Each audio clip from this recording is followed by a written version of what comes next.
Surat Abasa ayat 1 dan ayat 2 kita temukan di sana. Allah berfirman, "Abasa wa tawalla an ja'ahul a'ma." Dia Muhammad bermuka masam dan berpaling ketika datang seorang laki-laki yang bermata buta. Surat Abasa awal-awal ini, ayat 1, ayat 2 dan seterusnya, merupakan wahyu yang Allah berikan yang nadanya adalah teguran untuk baginda Rasulullah Sallallahu Alaihi Wasallam. Ayat ini turun karena satu kejadian pada satu hari baginda Rasulullah Sallallahu Alaihi Wasallam sedang berdakwah di depan para pembesar kaum Quraisy, para tokoh-tokoh Quraisy. Di antaranya ada Utbah bin Rabi'ah, ada Umayyah bin Khalaf, ada Walid bin Mughirah, juga ada Abu Jahal bin Hisham, Abbas bin Abdullah, dan lain sebagainya. Di situ kumpul di satu forum, satu majelis orang-orang pembesar kaum Quraisy yang mereka datang menemui baginda Rasul untuk berdialog tentang Islam. Nah, menurut baginda Nabi, ya ini kesempatan yang sangat emas dan sangat langka, ya. Kesempatan yang sangat ditunggu-tunggu oleh baginda Rasul, di mana Nabi bisa berdakwah, berdialog, menyampaikan Islam di depan para pembesar kaum Quraisy. Ini momen yang sangat teramat penting menurut baginda Rasulullah. Kapan lagi saya bisa bertemu, berdialog dengan para pembesar, para pejabat, para kepala suku lah, orang-orang penting kaum Quraisy itu. Dan ini pertemuan yang sangat didambakan oleh baginda Nabi.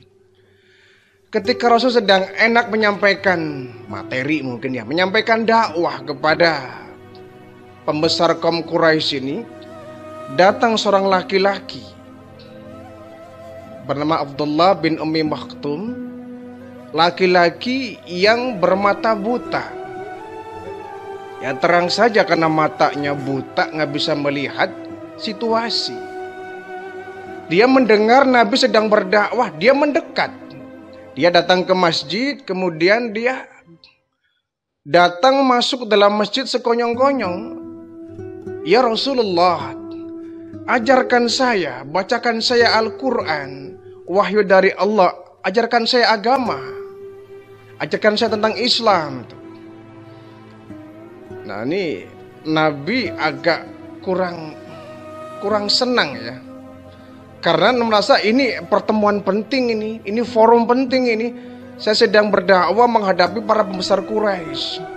Ya maklum, karena Abdullah bin Maktum ini bermata buta, dia nggak tahu Nabi sedang berbicara dengan siapa.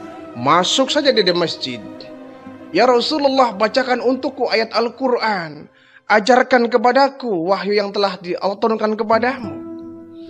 Nabi agak sedikit marah ya. Ini orang nggak tahu sudah si masa sedang berdakwah menghadapi para pembesar. Nabi nggak menghiraukan itu. Nabi nggak menghiraukan, Nabi abaikan, Nabi berpaling. Nabi terus berbicara dengan para pembesar Quraisy ini. Sehingga Abdullah bin Ummi Maktum ini agak kecewa, kok Rasulullah kok begitu? Saya kok ngobrol nggak diladenin? Ya karena dia nggak tahu Nabi sedang berbicara dengan siapa, bukan dengan orang-orang biasa barangkali ya.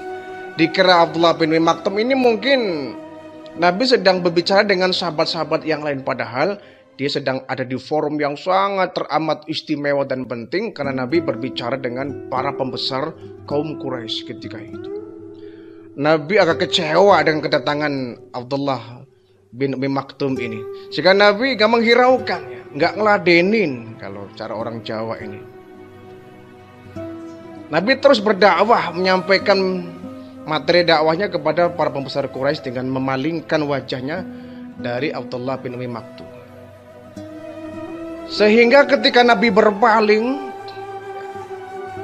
riwayat ada yang menjelaskan bahwa tiba-tiba mata sebelah Nabi itu kayak buta ya, kayak agak buta itu.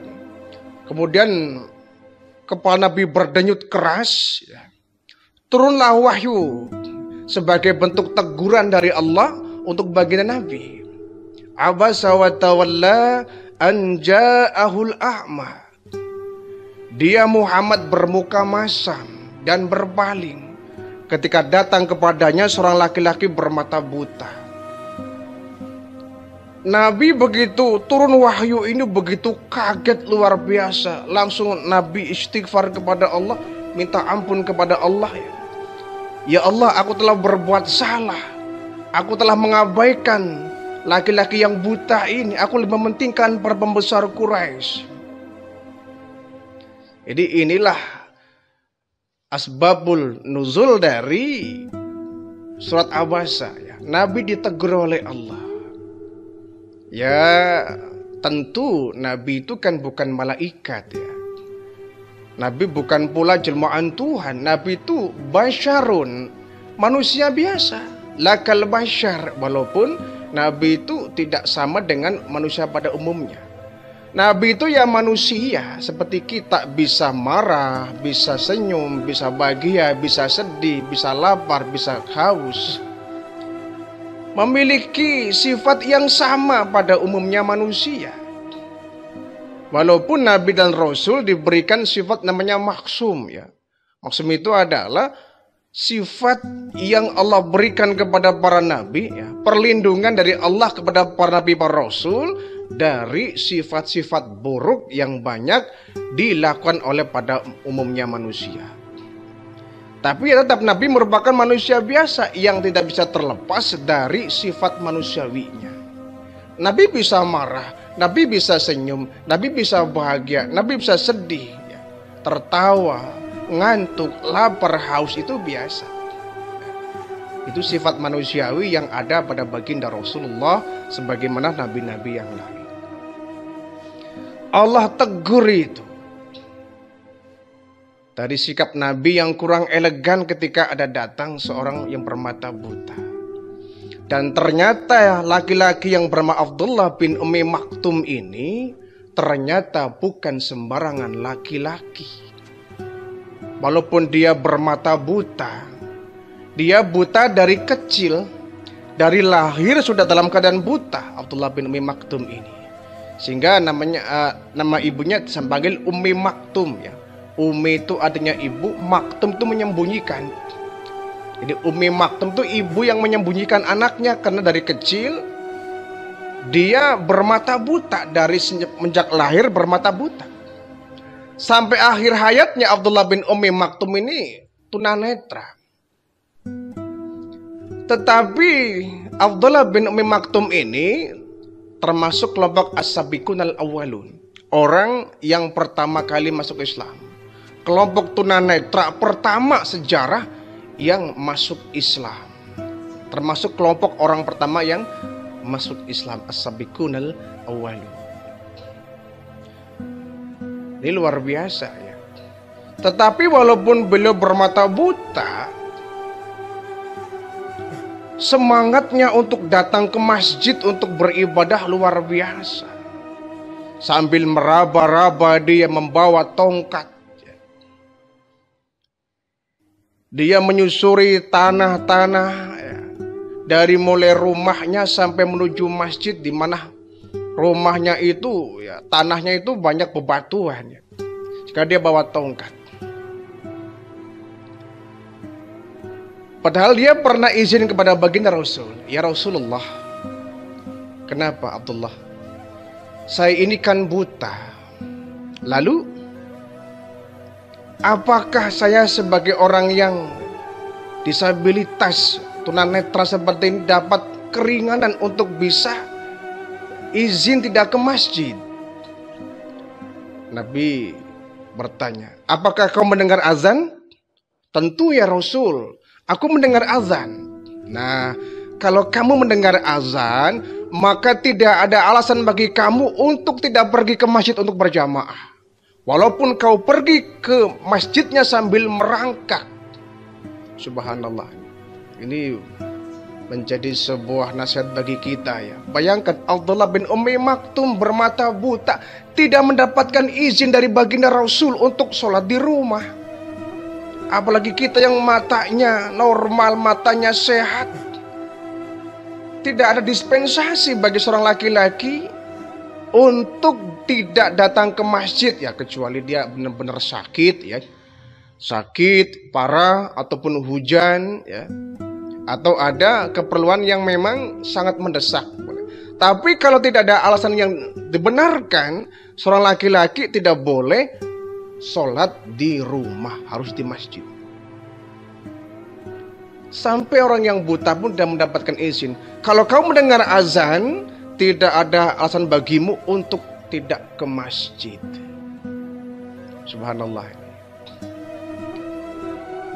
Nah, dari peristiwa surat Abasa ini, ketika baginda Nabi ditegur oleh Allah karena beliau sudah berpaling dari Abdullah bin Ummi Maktum ini. Ya sebenarnya Abdullah ini nggak salah ya, karena dia bermata buta ya, tunanetra. Andaikan beliau tidak bermata buta, ya tidak bisa melihat, ya dia akan mikir-mikir, oh baginda Nabi sedang menghadapi orang-orang penting ini, para pejabat tinggi ini, para pembesar Quraisy. Ya. Dia mungkin nggak akan sembarangan masuk selonang-selong ke masjid, dong dia nggak tahu ya, dia nggak tahu begitu masuk, ternyata Nabi sedang menghadapi forum yang sangat penting. Ditegurlah baginda Nabi oleh Allah Subhanahu wa Ta'ala. Tapi tentu ya, ini bukan berarti Nabi itu berbuat buruk ya. Justru karena sayangnya Allah kepada baginda Rasul, Nabi ditegur ini agar Nabi tetap berada di akhlak yang lurus ya. Ditegur oleh Allah Subhanahu wa Ta'ala. Abasa wa Ta'ala. Ini menunjukkan bahwa Al-Quran bukanlah bikinan baginda Nabi. Al-Quran bukan buatan baginda Nabi. Al-Quran bukan ciptaan Nabi Muhammad. Kalau Al-Quran cipta Nabi Muhammad, ya itu nggak ada ayat-ayat yang bernada menegur baginda Rasul.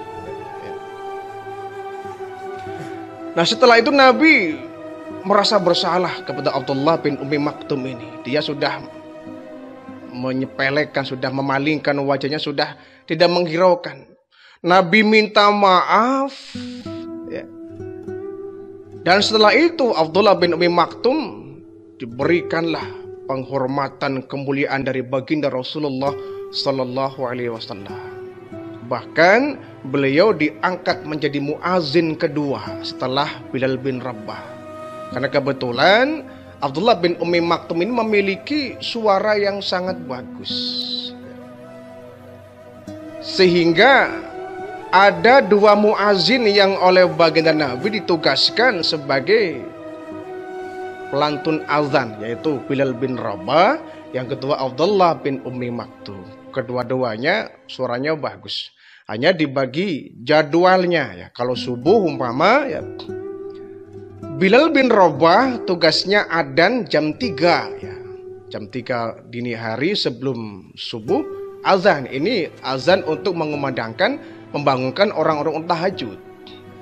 Kadang di tempat kita juga ada ya, di Indonesia ini ada masjid-masjid yang jam 3 itu sudah adzan. Itu bukan adzannya orang untuk sholat subuh karena masih lama ya. Itu azan untuk membangunkan orang melaksanakan tahajud. Di jam 3 ini tugas dari Bilal bin Rabah. Nah ketika subuh tiba, nah ini muazin yang kedua, yaitu Abdullah bin Ummi Maktum. Suaranya bagus, ini kehormatan ya. Suatu kehormatan yang luar biasa. Ditunjuk oleh baginda Nabi menjadi muazin. Sampai ada satu hadis yang mengatakan, wa kulu wasrobu hatta yunadiya ibnu Ummi Maktum. Makanlah kamu ya, minumlah kamu sampai engkau mendengar yunadiya ibnu Ummi Maktumin, sampai engkau mendengar azan dari Abdullah bin Ummi Maktum ini. Jadi ini hadis ini tentang sahur ya. Silakan kau sahur ya, makanlah, minumlah hatta yunadiya, sampai engkau mendengar azan panggilan ibnu Ummi Maktumin kau mendengar suara azan dari Abdullah bin Ummi Maktum.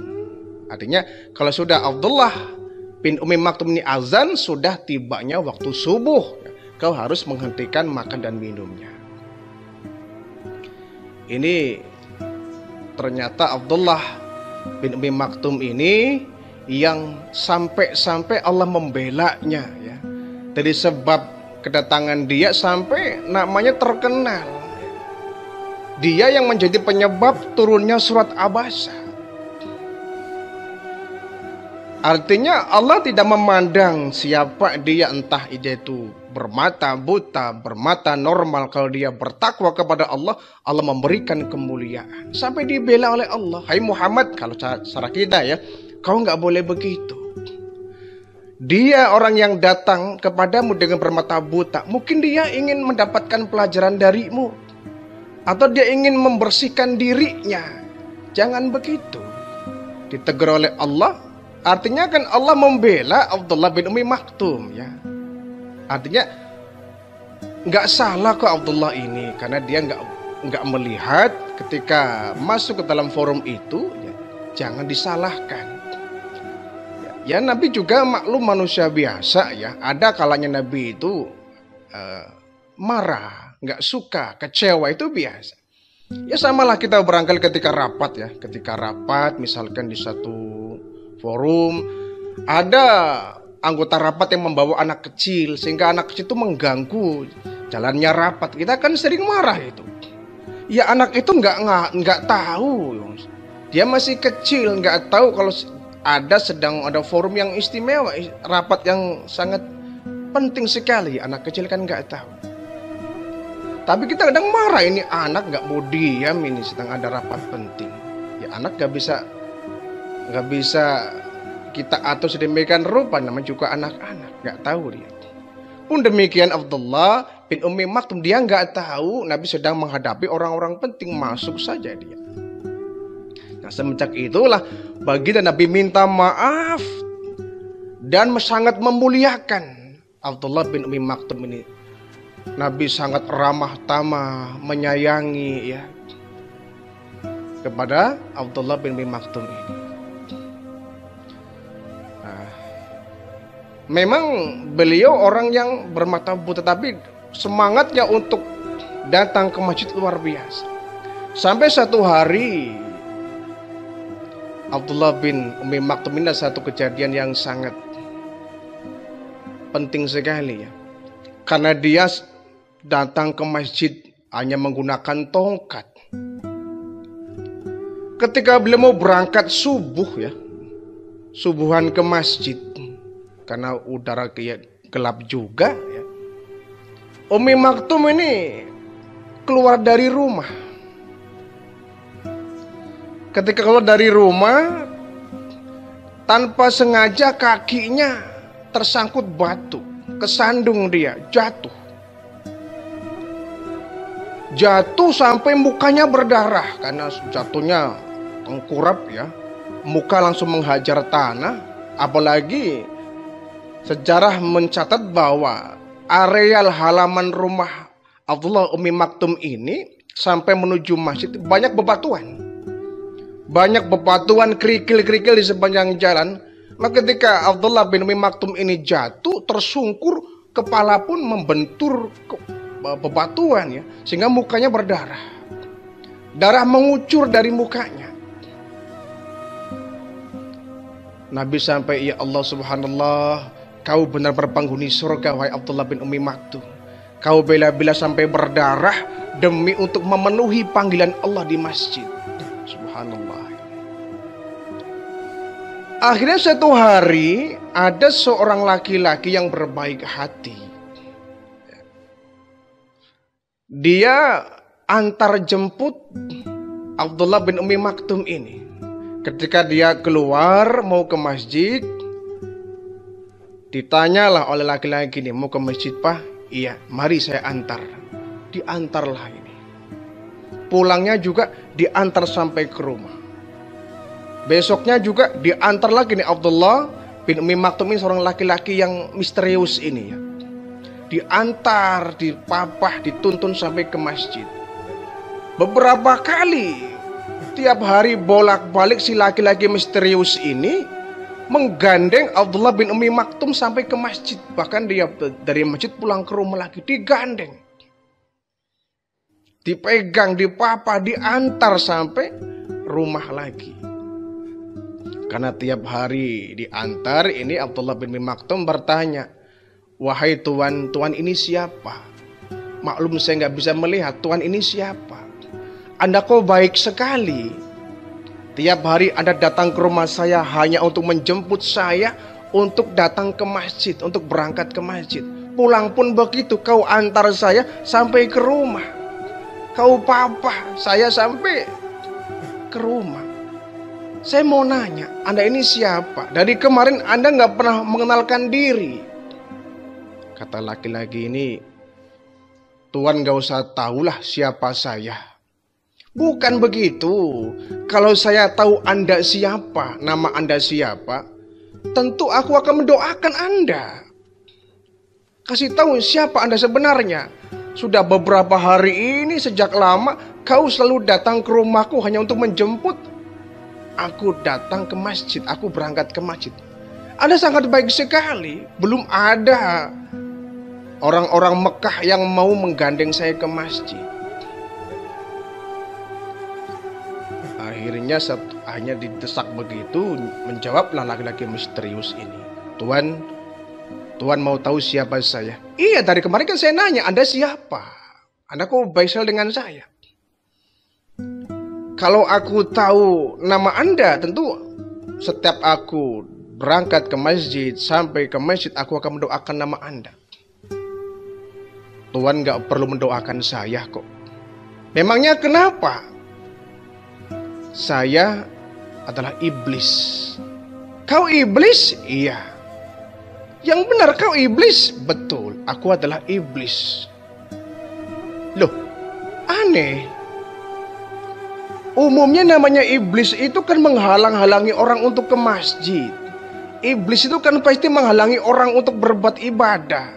Lah kok Anda malah menjemput saya dari rumah ke masjid? Pun demikian pulangnya aku diantar sampai ke rumah. Aneh kau ini.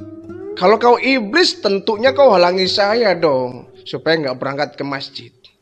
Apa jawab iblis? "Ya soalnya begini.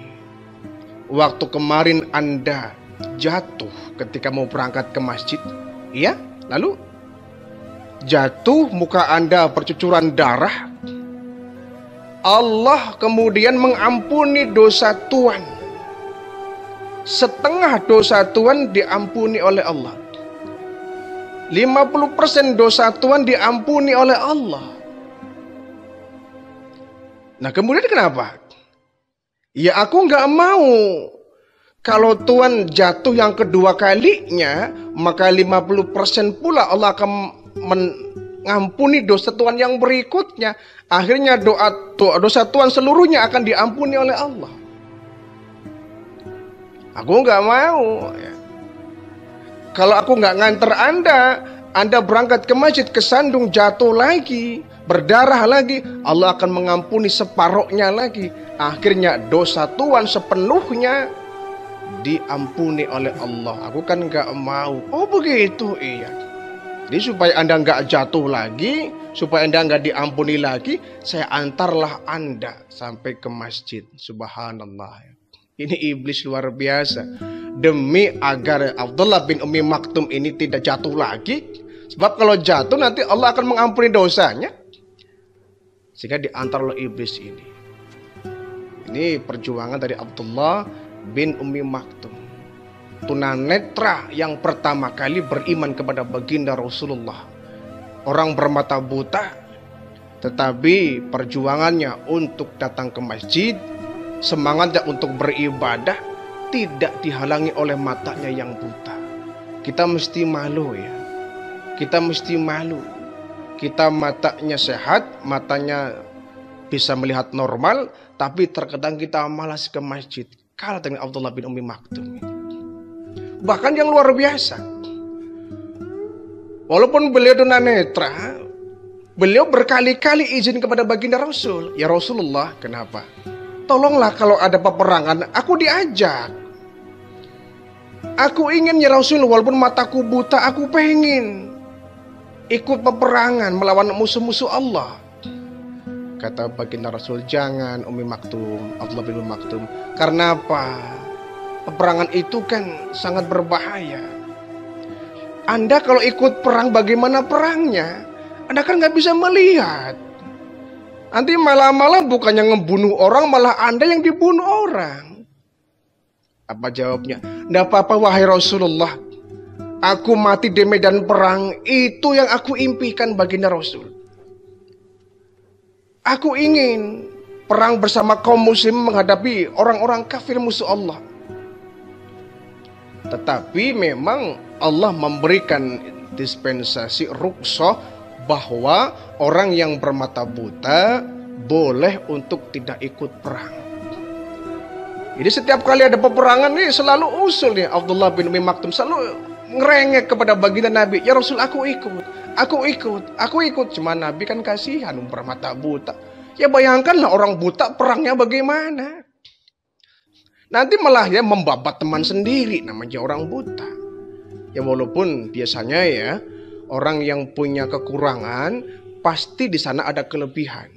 Orang yang bermata buta itu umumnya meskipun mata zahirnya tidak melihat, mata batin tajam. Itu hebatnya orang bermata buta ya. Mata zahir nggak bisa melihat, mata batin tajam. Pun demikian Abdullah bin Ummi Maktum ini, meskipun dia bermata buta, tajam sekali. Dia tahu betul kapan waktu tiba sholat. Dia selalu berangkat ke masjid sebelum azan dikumandangkan. Sebelum tiba waktu sholat, dia selalu berangkat. Dia nggak pernah lihat jam ya, apalagi Nabi tidak ada jam ketika itu ya. Tidak bisa melihat matahari. Cuma dia punya feeling yang kuat. Kapan tibanya zuhur, kapan tibanya asar, kapan tibanya maghrib, kapan tibanya isya, subuh, dia tahu betul. Nah, ini namanya kelebihan, ya. Di mana kekurangan, di situ pasti ada kelebihan. Ya Rasulullah, aku ingin perang. Nggak boleh. Ya. Kau di rumah sajalah. Di rumah pun aku berikan kau tugas penting. Nah, ini luar biasa nih. Jadi setiap kali ada peperangan, para sahabat tuh berangkat ke medan perang sehingga kampung itu sepi. Baginda Nabi memberikan tugas kepada Abdullah bin Ummi Maktum. Baik Abdullah bin Ummi Maktum, ada tugas penting buat kamu. Kami akan berangkat perang. Ya Rasul, aku ikut. Jangan. Tapi ini aku ada tugas penting buat kamu. Apa ya Rasul? Kau jadilah wakilku di kota ini. Kau atur masyarakat, kau jadi imam sebagai penggantiku. Karena kami mau berangkat ke medan perang. Jadi ini luar biasa. Abdullah bin Maktum ini diberikan tugas sebagai pengganti Nabi. Karena pasukan muslim berangkat semua ke medan perang. Sehingga kampung itu sepi, masjid pun mungkin sepi. Maka Abdullah bin Maktum ini ditugaskan sebagai muazin, sebagai imam, pengganti baginda Rasul yang ketika itu sedang pergi berperang. Yang tentu pahalanya sama ya dengan orang yang berjihad membela agama. Akhirnya kemauan dari Abdullah bin Ummi Maktum ini tersampaikan juga ya. Dia akhirnya diperbolehkan untuk ikut perang. Tetapi perangnya ini ketika baginda Rasul sudah wafat, yaitu namanya perang Qadisiyah ya. Perang Qadisiyah ini perang yang terjadi antara pasukan muslim melawan orang-orang Persia ya, Romawi. Kurang lebih 4 tahun setelah wafatnya baginda Rasul ya, tahun 636 Masehi atau tahun 15 Hijriah. Di situ ada perang Qadisiyah, perang yang begitu hebat ya, yang dipimpin langsung oleh panglima perang yang gagah berani Sa'ad bin Abi Waqqas. Nah ini Sa'ad bin Abi Waqqas memberikan izin kepada Abdullah bin Ummi Maktum ikut-ikut perang. Wah, senangnya luar biasa itu, subhanallah ini. diajak perang, senangnya luar biasa nih Abdullah bin Umi Maktum ini. Dia bersyukur bahwa dia diizinkan untuk perang nih, luar biasa. Diizinkan perang bukannya takut malah girang. Senang luar biasa. Wahai kaum muslimin, biarpun aku matanya buta, aku siap berperang bersama kalian.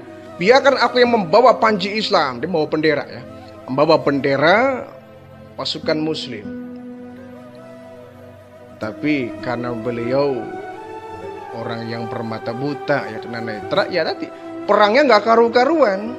Akhirnya beliau pun wafat, gugur di medan perang sebagai syuhada pertama dari kaum tunanetra. Ini patut menjadi buah nasihat bagi kita ya. Orang yang bermata buta saja semangatnya luar biasa. Datang ke masjid nggak pernah telat. Sampai pun beliau jatuh berlumur darah, besoknya masih berangkat ke masjid lagi. Nggak kayak kita, matanya waras, matanya sehat, kita kadang ada malas-malasnya ke masjid. Sampai pun beliau merengek kepada baginda Nabi untuk ikut perang. Coba Nabi kasihan, ya nggak pernah diizinkan. Nah, diizinkan perangnya ketika Nabi wafat ya, pada perang Qadisiyah, perang di Irak ya. Kaum muslimin melawan pasukan Persia. Baru disitulah Abdullah bin Umi Maktum mendapatkan kegembiraan karena diizinkan ikut perang, dan disitulah akhir hayat dari Abdullah bin Umi Maktum. Beliau gugur sebagai syuhada, wafat meninggal dunia dalam tubuh yang berlumuran darah sebagai syuhada. Orang yang tunanetra pertama kali dalam sejarah Islam yang masuk Islam dan gugur sebagai syuhada.